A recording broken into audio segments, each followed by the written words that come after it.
Sadari dan John terhormat, saat ini kita berdiri sebagai Frederick yang baru saja merayakan pesta ulang tahun dengan sangat meriah. Anda perlu menyadari atau mengkarakterisasi lebih dahulu sosok Frederick tersebut, bukan? Sebelum Anda melanjutkan ke dalam argumentasi Anda yang lebih lanjut. Pertama, kita perlu mengkarakterisasi bahwa dia adalah remaja yang baru 17 tahun, yang kita asumsikan dia baru mau beranjak dewasa, baik dari segi pemikiran dan lain sebagainya. Namun yang kedua, sebagai remaja yang mengadakan pesta, itu berarti Frederick masih sangat ingin bersosialisasi, atau sosialisasi merupakan kesenangan dia, bukan dari John terhormat, sehingga kemudian kita dapat mengetahui pada akhirnya ketiga, tujuan dari Frederick mengadakan pesta adalah untuk menjalin persahabatan, berkumpul dengan teman-temannya dan keluarganya. Sehingga siapa yang harus memenangkan perdebatan kali ini adalah A. Yang pertama, apakah dengan memusnahkan atau membuka amplop itu pada akhirnya akan membuat Frederick bahagia, di mana kita sudah sadari bahwa interest dari Frederick dari semua manusia adalah kemudian untuk kebahagiaan dirinya sendiri. Kalaupun pada akhirnya interestnya bukan kebahagiaan dirinya sendiri, sadarilah bahwa yang ingin dibahagiakan adalah orang tua ataupun kemudian teman-temannya yang disayangi dan dihargainya, bukan? Namun yang kedua, yang bisa memenangkan perdebatan kali ini adalah apakah dengan membuka atau memusnahkan amplop itu, mana yang lebih baik bagi hidup Frederick ke depannya ataupun produktivitas Frederick ke depannya, bukan? Sadari kita berdiri sebagai Frederick sehingga semua argumen yang dibawakan oleh kedua tim haruslah membela ataupun untuk kepentingan Frederick dan juga mungkin kebahagiaan Frederick. Mengapa pada akhirnya dan John terhormat membuka amplop itu berbahaya bagi Frederick? Pertama, Anda perlu menyadari bahwa Frederick adalah dalam pesta ulang tahun di mana dia sangat bahagia, bukan? Respon pertama ketika Anda membuka amplop dan mengetahui saat itu bahwa kapan Anda akan mati adalah kesedihan. Dan hal ini tidak baik di mana kemungkinan di dalam pesta itu dia masih harus melanjutkan cengkrama ataupun bersosialisasi dengan teman-temannya. Namun yang kedua, mengapa pada akhirnya dia sedih? Karena pada dasarnya orientasi kematian bagi setiap manusia itu adalah kesedihan, bukan? Tidak pernah ada manusia yang pada akhirnya merasakan bahagia ataupun melanjutkan hidup dengan biasa-biasa saja ketika kemudian dia tahu dia sakit ataupun dia akan mengalami kematian ataupun meninggal dan lain sebagainya. Namun yang ketiga, di skenario kedua, bagaimana kalau Frederick membuka amplop setelah acaranya? Hal ini juga akan buruk karena pada akhirnya segala kesenangan yang didapatkan selama acara pada akhirnya akan musnah dan akan menjelaskan pada akhirnya mengapa hal ini lebih buruk. Sehingga kami rasa urgent sebagai Frederick, kita lebih memilih untuk memusnahkan amplop itu dibandingkan membukanya, bukan? Dengan tujuan besar yaitu untuk kebahagiaan dan juga progresivitas hidup kita sendiri. Disclaimer dan John terhormat, amplop itu sama sekali tidak berisi bagaimana Anda akan mati. Amplop itu hanya menunjukkan kapan dan di mana Anda akan mati, bukan? Sehingga tidak dapat menjamin pada akhirnya Anda dapat menghindari kematian Anda ataupun dapat menjamin bagaimana pada akhirnya Anda dapat lebih berwaspada tentang kematian Anda, dan justru ini lebih buruk ketika Anda mengetahuinya, bukan? Dua argumen mengapa kami mendukung mosi kita hari ini. Pertama, mengapa memusnahkan amplop tersebut dapat dijustifikasi, namun yang kedua, mengapa produktivitas hidup Frederick lebih tercapai di sisi kanan. Mari kita elaborasikan satu persatu. Pertama, mengapa pada akhirnya memusnahkan amplop tersebut dapat dijustifikasi? Sadari Anda hidup di dalam status quo di mana semua orang tidak tahu kematiannya, bukan?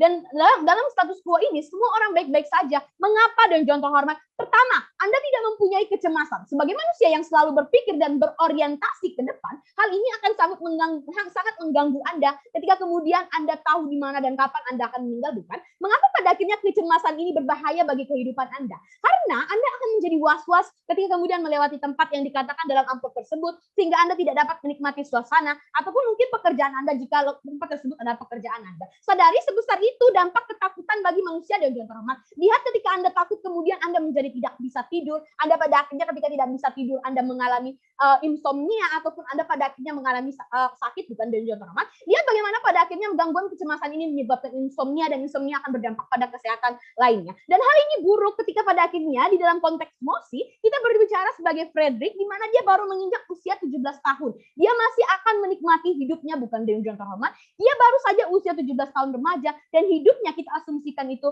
dia ingin hidupnya masih panjang, pencapaiannya masih banyak ataupun hal-hal yang ingin dia capai masih banyak. Mengetahui hal tersebut, ini akan membuat Frederick putus asa atau bahkan kehilangan mimpinya. Dua skenario. Pertama, ketika amplop tersebut berisi waktu yang sisa sedikit, hidup Frederick akan diwarnai ketakutan. Frederick akan mengalami insomnia ketika kemudian dia mengetahui kapan dia akan meninggal. Namun sekalipun yang kedua, Anda mengatakan bahwa Frederick akan berusaha untuk hidup bahagia ataupun sebaik mungkin karena waktu yang sisa sedikit, sadari Frederick adalah remaja usia 17 tahun. Sehingga pertama, hal ini akan membuat dia sulit untuk mengontrol kebahagiaannya, mengontrol perasaannya, bukan, ketika hal-hal tersebut menakuti dia. Namun yang kedua, kebahagiaan yang akan dia jalani sebagai remaja yang masih mulai menginjakkan usia dewasa atau tidak dapat mengatakan bahwa pikirannya belum stabil adalah kebahagiaan yang tidak baik. Lihat sebagai manusia, Anda mempunyai itch, dalam perasaan Anda ada kebutuhan-kebutuhan yang harus Anda penuhi seperti nafsu ataupun dan lain sebagainya. Sehingga hal ini buruk ketika kemudian kebahagiaan yang dicari oleh Frederick dalam waktu singkatnya adalah memenuhi libidonya sebagai manusia, bukan? Dan ini pada akhirnya buruk. Jikalaupun Frederick pada akhirnya sepositif itu, seprogresif itu pemikirannya, sadari bahwa itu hanyalah kebahagiaan ataupun kebahagiaan yang dipaksakan karena waktunya sangat singkat, dan pada akhirnya Frederick hanya membuat kebahagiaannya untuk pada akhirnya orang di sekitarnya tidak merasa cemas, bukan? Skenario kedua, sekalipun jangka waktunya masih lama, skenarionya tetap akan buruk. Mengapa? Frederick akan terus berpikir setiap hari, bukan? Dia akan terus memikirkan hal itu. Dia akan cemas soal waktu.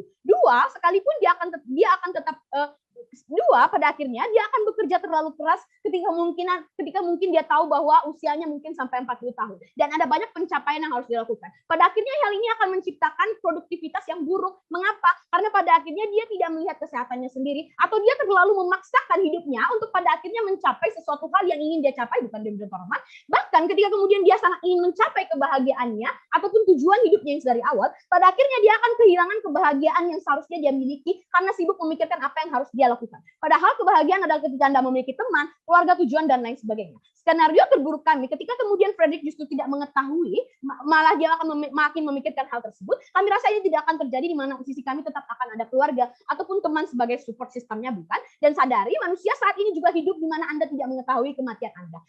Mengapa pada akhirnya produktivitas hidup Frederick lebih tercapai di sisi kami? Sadari kebahagiaan adalah ketika Anda memiliki makna, tujuan, komunitas, dan hobi. Anda hanya akan merasa bahagia ketika melakukan hal-hal tersebut, bukan? Bayangkan ketika Anda mengetahui kematian Anda adalah hobi Anda, maka Anda tidak dapat merasakan kebahagiaan.